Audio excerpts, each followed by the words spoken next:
So, a lot of people have been getting fired from their jobs for expressing even the slightest sympathy for the Palestinian cause or for Gaza. But I'm starting to see some influential people organize pushback, including Heidi Moore. She seems to be a journalist who used to work at the Wall Street Journal and other places. She's creating a thread on Twitter of all the companies that are actively engaged in McCarthyism and blacklisting of everyone who is speaking up. She says if these institutions think that they can do it without pushback, they'll continue to silence people for ideology, which is a violation of civil rights. There are a bunch of examples in the thread, but the first one she gives is CAA, which fired someone for calling what's happening in Palestine a genocide. And then there's also eLife, which is a publisher of biology journals that fired their editor for reposting an article from The Onion, basically just asking why people are not valuing Palestinian lives at all. And it was really amazing to see his colleagues resign in solidarity with him. So if you have more examples, please add them on the thread and go follow her on Twitter.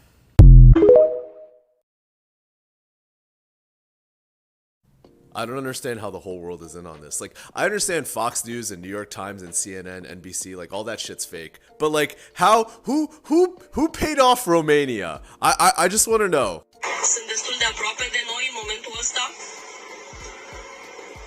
și se pare că s-au oprit.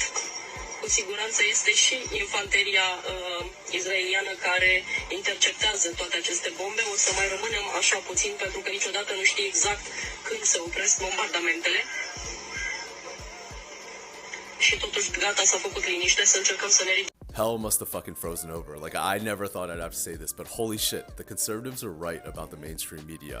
Like, fuck, it is gross the way CNN, ABC, MSNBC, New York Times, Fox News, like all of you guys are frauds the way you guys are covering the conflict in the Middle East. Like, how are all of you journalists turning into paid actors right now, doing the exact same shot as everybody else? Like, fuck, the headline reads massive barrage of rockets. Like, the only journalists I trust right now are at The Onion, because at least they're telling you why they're supporting state-sponsored genocide. It's because they just don't want to get in trouble.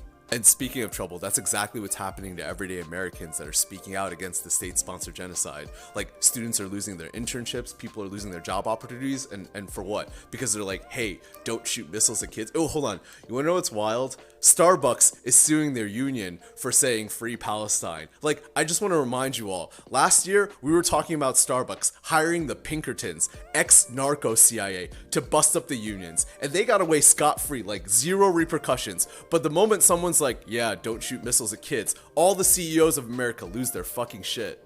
I just need to remind you of all the propaganda that's been force-fed down our throats. They lied about the crossfire that killed the music festival goers. They lied about the beheading of babies. They lied about the use of chemical weapons. They lied about bombing a hospital that they had already bombed 2 days ago. And they're lying about this war on terror. And we know this because while you were sleeping last night, they're bombing the West Bank, you know, the area that does not have hummus. Wait, I have a dark joke. Remember when Hummus released 2 American hostages and they're like, oh yeah, by the way, we're gonna release 2 Israeli ones too?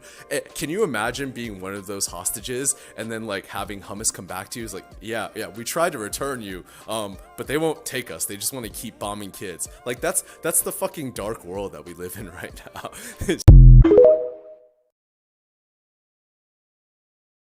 And from the national headquarters of RT America in our nation's capital. Hello again, everybody. I'm Rick Sanchez. There is a law that you need to know about tonight that seems to go against really just about everything that we believe in as Americans. It is probably as unconstitutional as anything that this news person has heard. I was born in Cuba. My parents brought me and my brothers to this country, to America, because they feared that if we stayed over there, that we would be forced to think only a certain way politically. Now, as I read this new law that I'm about to share with you, this new law that is creeping into America, I have to admit to you that I am stunned. Stunned. Because it's a law that seems to force people to think a certain way politically. Exactly what my mom and dad did not want me to experience, right? So this is serious. This law, which has led to the firing of an elementary school speech teacher in Texas and has even kept hurricane survivors from getting prompt government assistance. essentially punishes any American if they dare go against the economic interests of Israel. It's as if they're saying, if you want to live here, you got to be pro-Israel and pro-Israeli policies. Look, I know this sounds crazy. I feel almost crazy just having to report this to you. It's America. Especially considering that there's no such law, nor should there be, by the way, says the U.S. Constitution, that forces us, as Americans, to support even our own country. As much as we love the United States of America, we're allowed to criticize it. We're allowed to boycott it. We're allowed to burn her flag, says the Supreme Court. But a teacher in Texas who's been there 9 years, who's said to be excellent at her job, she can't work anymore for the government of Texas because she's not willing to sign an employee contract that essentially says that she must not ever boycott Israel or take any action that in any way penalizes Israel economically. Now, I want to go over here because I want to show you something, and because I know what you're thinking. I know what you're probably thinking right now. You're thinking, oh, sure, Rick Sanchez, of course. What you're probably talking about is one of those obscure state laws like the one they have in Alaska that says if you accidentally kill a moose, you have to eat it. That's actually a law in Alaska, by the way. There's one in Georgia that says it's illegal to sleep on a boat for more than 30 days. True. No, we're not talking about an obscure law. What we're talking about is an Israeli loyalty oath law that is becoming so common in the United States, it's now pervasive. Take a look at the map. You see the red states? See all of those red states? 26 states have enacted this loyalty oath legislation. And let me show you the other one, the navy blue ones. The blue ones you see there? That's where this law is now pending. So 26 acted on, passed, 13 pending, only 11 states, the light blue ones you see there? The baby blue or the light blue, those are the ones where you can boycott Israel and, criticize Israel if you want. Again, look, it bears repeating. There is no such law keeping you from denouncing or boycotting the United States of America or even advocating causes that harm the U.S. economically. But there are laws from doing that against Israel. Curious, eh? I'm Rick Sanchez.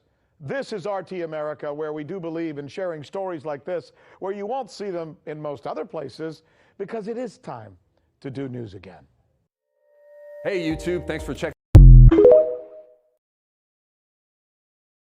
Another Muslim boy has been killed in America. Ya Allah, what is happening? 19-year-old Abdul Rahman died in Montclair State University in New Jersey. Some people have come out and said he was thrown off the 6th floor window by a group of Zionists because he was supporting Palestine. However, the university have come out and said it was not a result of criminal action. This must be investigated. We need to know the truth. I'll keep you updated once the investigation is completed. May Allah grant him Jannah and please make dua for him.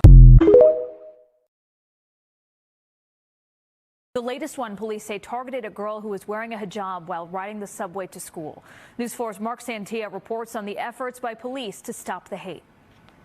An attack fueled by hate on board the 5 train from Grand Central. Police say a man sat next to a 16-year-old Muslim girl and said, quote, "You're a terrorist. You don't belong here." Then pulled on her hijab before another passenger intervened. I'm very sorry for her and her family and everybody in the city. We going through a challenging time now, but I want to assure her and everyone that the police department is really looking after everyone in the city. The Israel-Hamas conflict leading to an uptick in hate-fueled complaints to the NYPD. Reporting your crime is very important so that we stop these bad people from doing this to someone else. The Council for American Islamic Relations in New York says it has several first-hand accounts of the uptick in Islamophobia.